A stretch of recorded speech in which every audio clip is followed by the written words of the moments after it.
learned over the years is this, that we are systems creatures just like bees and wasps and all the others are systems creatures, and that we are part of the widest variety of human systems I'm talking about. I'm not talking about mechanical systems. I'm talking about organic systems, families, groups, faith groups, nations, communities.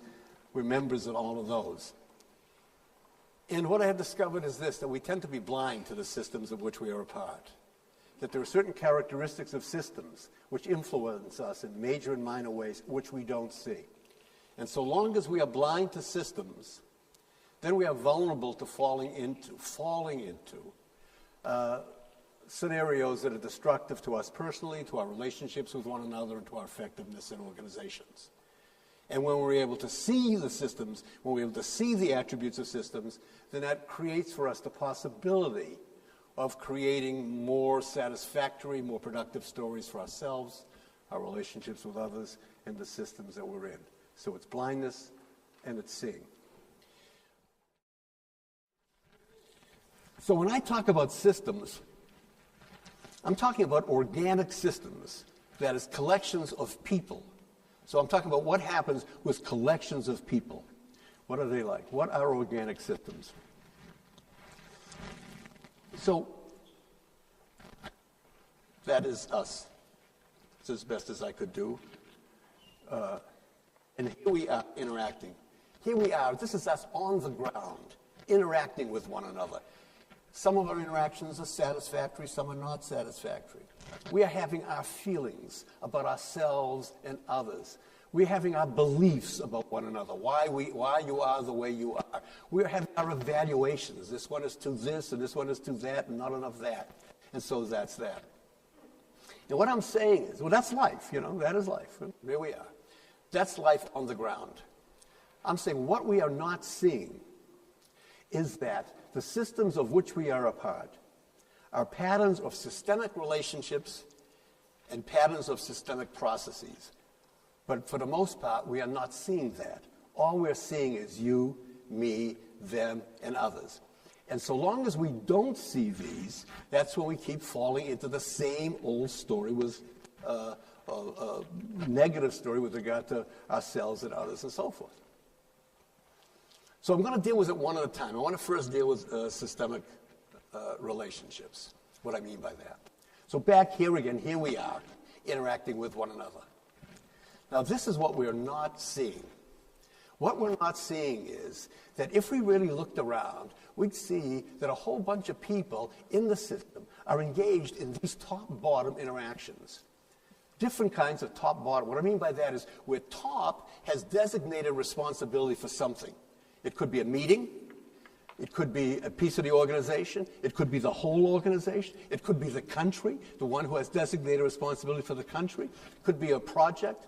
Are you ever in that? Are you ever that way in a top? Do you? I hope so, huh? And then where bottom is simply a member in that. So if you look around and you say, if I'm really mapping what's going on, I'm taking a look at what's happening with a variety of top-bottom experience. And I say, there's also a bunch of these going on. Looking up there, I'm seeing a lot of these end-to-middle-end relationships that are happening. Again, as I'm doing this, I really hope, because we're not engaging in an interactive experience, that you're interacting as best you can and seeing yourself here. And this is where, here is end, struggling between his middle, struggling between two ends who are looking to middle. Both of them have their priorities. This is what I need. This is what I need. This is first priority. This is first priority. And here is middle in the middle of that. And then if we looked around, we'd also see these provider-customer relationships. Now, as they move back and forth, we're not seeing any of this. All we're seeing is these people. Now,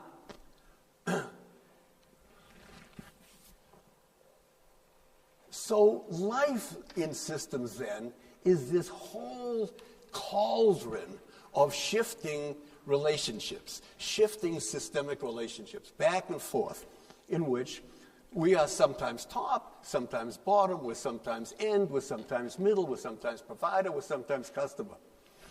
Are you there? Do you see that? How many of you see yourself as sometimes a provider? Hands up. Well, you're the providers. How many of you see yourself as a customer?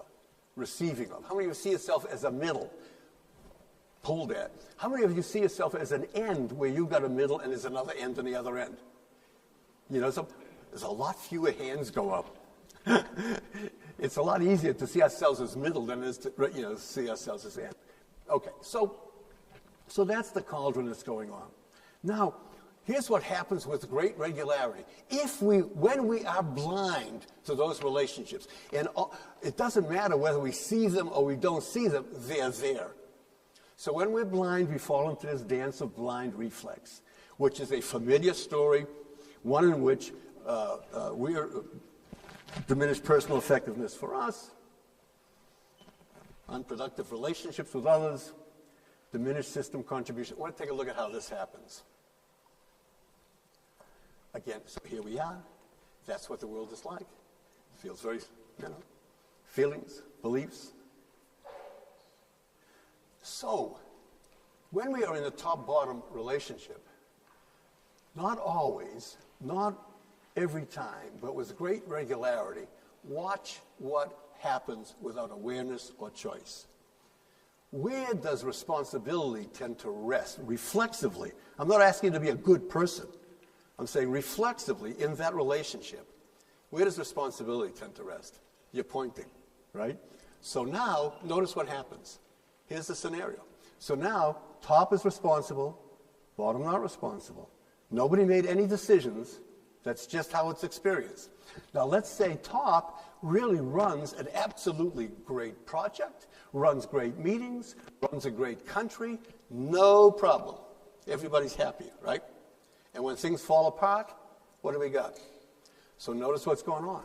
So now what we have is, here's bottom, the simplest case, living in these boring meetings. And it's clear to bottom that bottom is not responsible for these meetings, top is. So how's bottom feeling? Helpless? Helpless. Yeah, helpless. And the poor victim of this rotten situation that's here, right?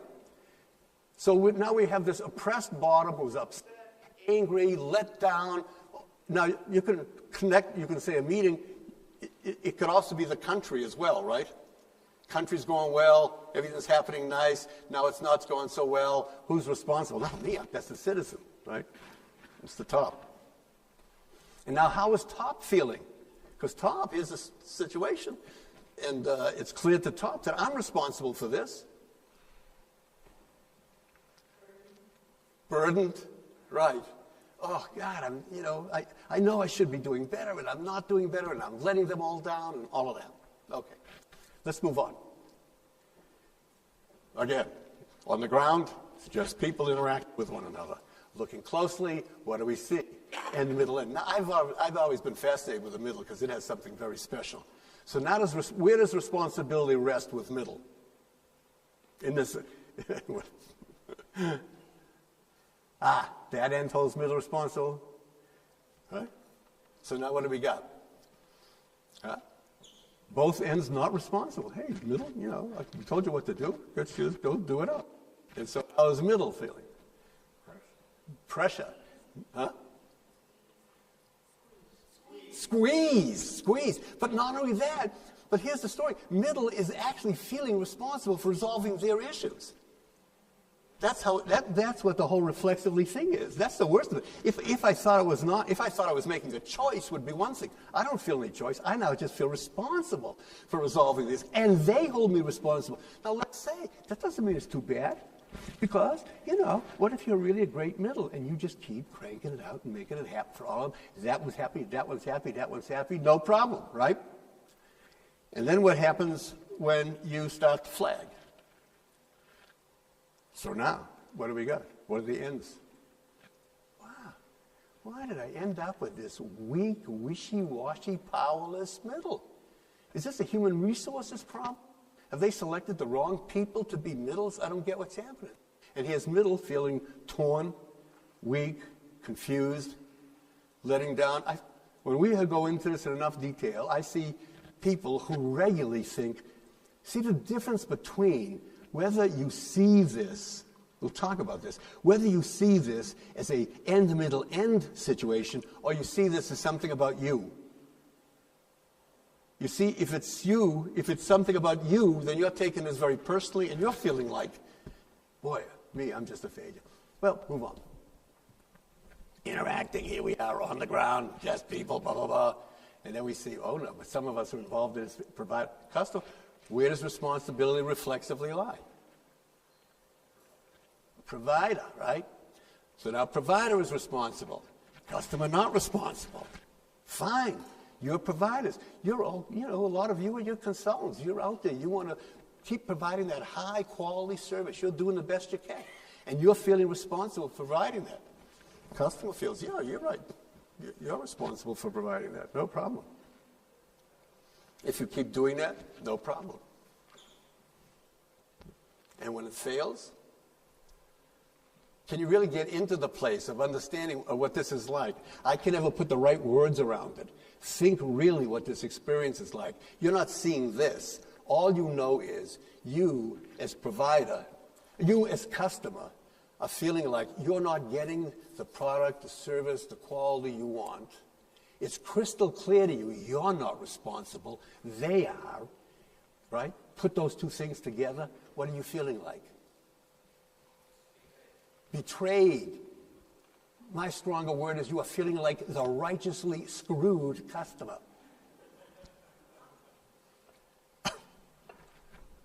And here is provider. He says, I don't know. You've tried everything you can. You're working as hard as you can. And you're falling into this pattern of being the, unfairly judged. Provider. Now, all of this is happening without awareness, without choice. It just feels like, so look at what's happened. This is the familiar story. This is the familiar story of organizational life. Have you ever seen this? Burdened tops, oppressed bottoms, torn middles, disappointed ends, righteously screwed customers, unfairly judged providers. Have you ever seen that pattern? Yes or no? Hands up. Hands up. And do you understand that that pattern happens with great regularity? And nobody has decided to create that. And whenever that happens, everybody feels like, hey, that's just, I don't know, that's the way it is. I didn't do anything. System blindness. You follow me? Now, there's a big thing for us. The difference between how your life changes, how my life changes, not, what do we say? What's the difference between simple and easy? Simple is simply recognizing when you are in a top, bottom, end, middle, end provider-customer relationship. That's what's going on right now. What's your clue? Your clue is, how are you feeling? You're feeling burdened? Take a look. You're feeling weak? Take a look. You're feeling righteously screwed by them? Take a look. And then the question is, what relationship are you in? So here's the deal. With system blindness,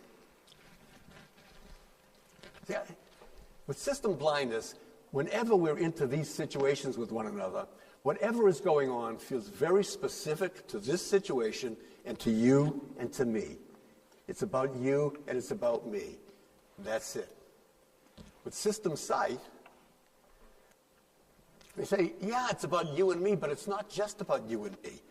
What it's about is we are involved in top, middle, bottom, end, middle, end, provider-customer relationships. It's a world of difference to say, I'm upset with you, you're upset with me, than to pull back and say, well, wait a minute, we're in that kind of relationship. We're in an end, middle, end relationship right now. We're in a provider-customer relationship right now. It puts us into a general category over here. With system blindness, how I feel about you feels like a reflection of reality. If I see you as incompetent, you know why? It's because you are incompetent. That's why. If I'm feeling incompetent, it's because I am incompetent. If I'm burdened, that's how it is. If I'm angry at you, it's because you deserve my anger. There's nothing about that. There's nothing magical. That's how it is. With system sight, we say, no, wait a minute. How we feel about one another is a result of this pattern that we're in. It's a result of what's happened in that top-bottom relationship. It's a result of my holding you responsible and my non-responsible. That's where it's coming from. In system blindness, when we got problems with one another, the idea is change people. Fix you, fire you, rotate you, divorce you, separate you, send you off for therapy, or me, either way. Fix the person. With system sight, we say, hey, change the form. Take a look. We're in a top-bottom relationship. It's clear to me. I'm not responsible. You are. How about if we work on that responsibility relationship? How would that shift things? How would that shift?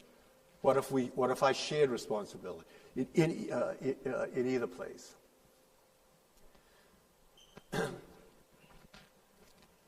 So this is the simple part. So system sight is constantly asking ourselves, what relationship are we in right now? What relationship are you and I in right now? Hey. What is it? Presenter audience. So then how would it be in that framework? Provider-customer relationship. Right, okay. How responsible are you feeling for how well the session goes? What? You are high? You are. Good for you. That's what I need. Because normally, what can happen is to say, oh, well, either he's going to entertain us and enlighten us and make us brilliant, or else we're going to give him low marks, right? And then I'm going to say, oh, man, I tried as hard as I could. I did the best I could, and they don't like me. And so now I'm the unfairly judged provider, and you are the righteously screwed customer. And so the question would be, how do we shift that? Well, how do I help you take more responsibility for the success of the session? And how do you, on your own, say, how do I work this to make it work more in my life? You see, so those things are going on all the time. Always noticing. The big issue is, where is responsibility right now? Is it with you, or is it with the other person? Have you sucked it all up to yourself and away from them? Aha. And what's the consequence of that?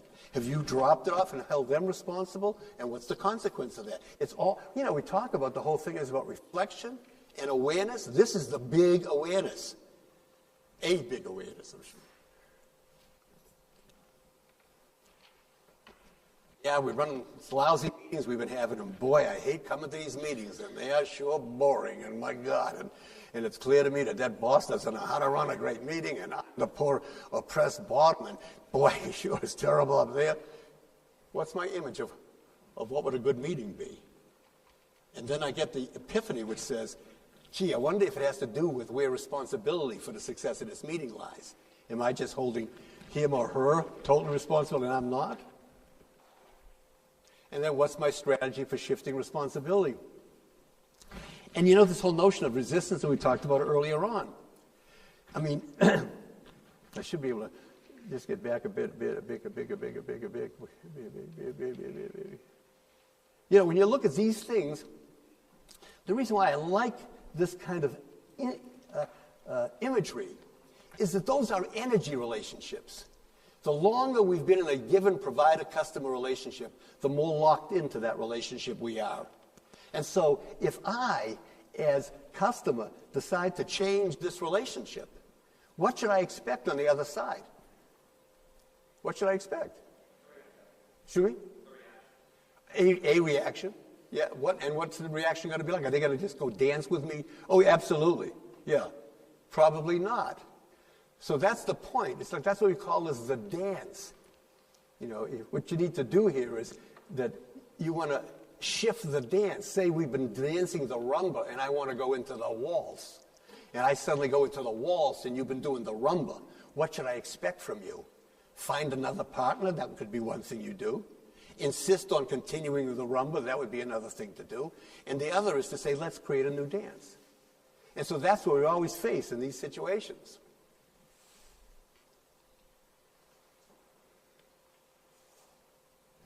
That chart's the key chart, right? You get that? That's the difference in how we experience.